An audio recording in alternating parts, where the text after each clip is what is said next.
Students, मैं doctor Meenakshi Meena. आज की आपकी क्लास बीए पार्ट थर्ड के स्टूडेंट्स के लिए आयोजित की जा रही है। आपका यह द्वितीय प्रश्न पत्र है, समाजशास्त्री उपशाखाओं का परिचय। आज का आपका टॉपिक है भारत में नगरीकरण के परिणाम।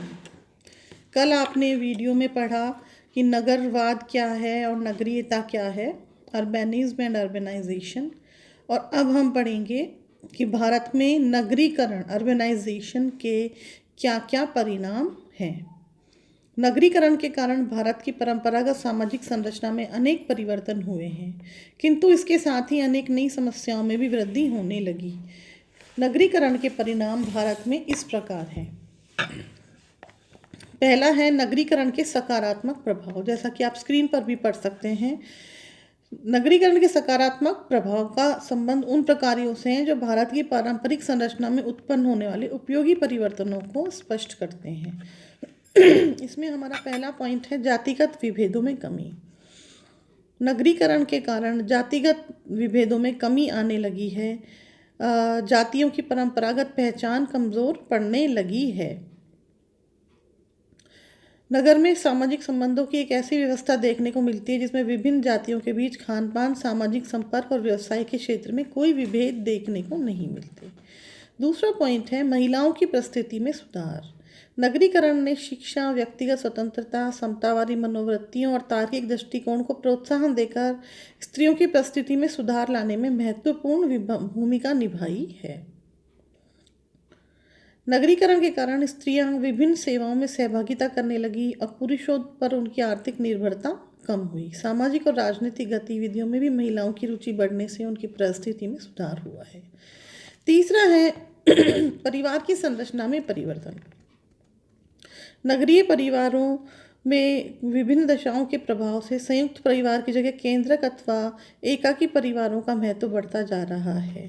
लोग संयुक्त परिवार के पर्यावरण से बाहर निकलकर एकाकी परिवार की ओर बढ़ने लगे हैं। नगरीय मनोवृत्तियों में वृद्धि होने से परिवार में उन कर्म कांड और धार्मिक आयोजनों का प्रभाव भी कम होने लगा जो कि संयुक्त परिवार में बहुत अधिक पाए जाते थे।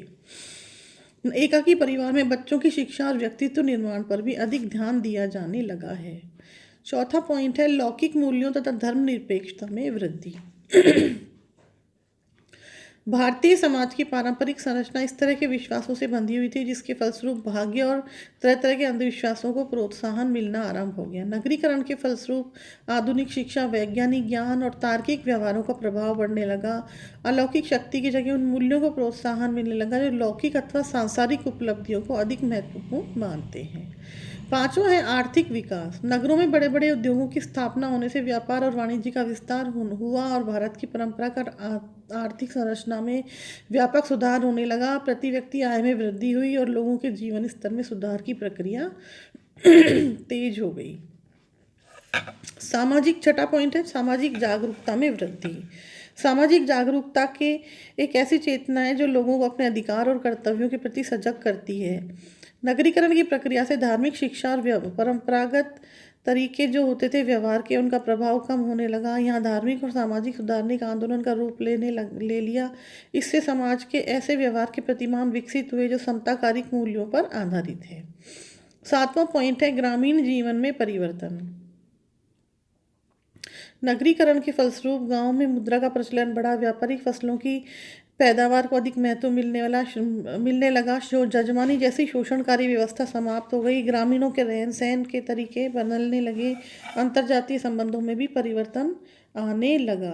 तो नगरीकरण के कारण ग्रामीण जीवन में भी परिवर्तन आने लगे। तो ये थे नगरीकरण के सकारात्मक प्रभाव।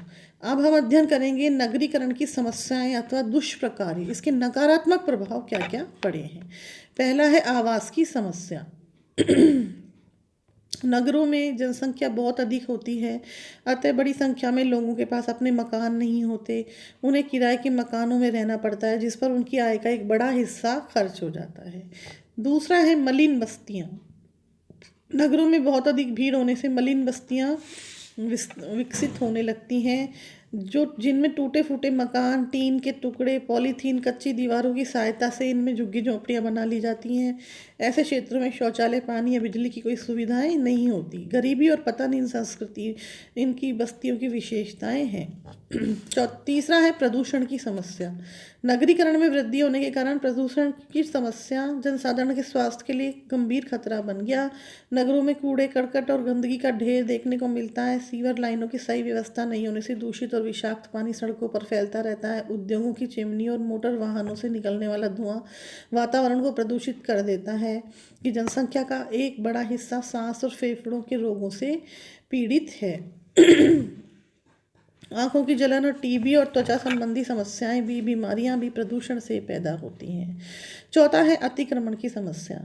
नगरीय क्षेत्रों में लोग आवासीय क्षेत्रों में बड़े बड़े नर्सिंग होम और व्यावसायिक प्रतिष्ठान खुल जाने के कारण सामाजिक जनजीवन असुरक्षित बनने लगता है। नगर के मुख्य बाजार और सड़कों पर अतिक्रमण होने लगता है। दुकानों के आगे रखे हुए सामान से आदमी का सड़क पर चलना भी कठिन हो गया है। पार्कों और खुले स्थानों पर ठेलों पर सामान बेचने वालों द्वारा घेर लिया जाता है। मुख्य चौराहों पर बड़े बड़े विज्ञापन पटरों के कारण दुर्घटना की आशंका बढ़ जाती है। रेलवे लाइन के दोनों ओर होने वाले अतिक्रमण से नगरों का वातावरण दुर्गंधपूर्वक हो रहा है। तो इस प्रकार नगर नियोजन की असफलता नगरीकरण की वृद्धि से संबंधित एक प्रमुख समस्या है। पांचवा है बुनियादी सुविधाओं की कमी। साधारणतः छोटे कस्बों लोग नगरों में इस कारण आकर बसते हैं जिससे उन्हें पानी, बिजली, स्वच्छता, हरियाली, स्वास्थ्य, यातायात और रोजगार की समस्याएं मिल सकें। किंतु अधिकांश राज्यों के नगरों में लोगों को कुछ घंटे ही और पानी की, बिजली की सुविधा मिल पाती है। नगरों में टूटी हुई सड़कों के कारण अनेक क्षेत्रों में चलना भी कठिन है। गंदे पानी के निकास की समुचित व्यवस्था नहीं होने से गंदगी फैलती है। ट्रैफिक के प्रति प्रशासन और पुलिस की लापरवाही के कारण नगरों में जगह जगह जाम लग जाना एक मामूली सी बात है। छठा पॉइंट है अपराधों में वृद्धि। नगरों में अपहरण, चोरियां, बलात्कार, लूटमार जैसी घटनाएं निरंतर बढ़ती जा रही हैं। बड़े भूमाफिया जबरदस्ती लोगों की संपत्ति को हड़प रहे हैं। जालसाजी, शराबखोरी और मादक पदार्थों का सेवन नगरीकरण के घातक परिणाम है। वस्तुओं में मिलावट पहले से ही नगरीय जीवन की एक समस्या थी। नकली दूध बनने का धंधा एक उद्योग का रूप लेने लगा है। इस प्रकार नगरों में अपराधों का प्रतिशत बहुत अधिक होता है। सातवां है मानसिक तनाव। नगरों में व्यक्तिगत विघटन, चिंता, कार्य संबंधी असुरक्षा, अकेलापन व्यक्ति में मानसिक तनाव पैदा करता है जो तरह तरह के मनोविकारों को जन्म देता है। नगरों में प्रतिस्पर्धा, संघर्षपूर्ण दशाओं, आर्थिक कठिनाइयों से अनुकूलन नहीं कर पाने से उनमें निराशा और हीनता की भावना पैदा होने लगती है। आठवां पॉइंट है व्यावसायिक और अस्वस्थ मनोरंजन।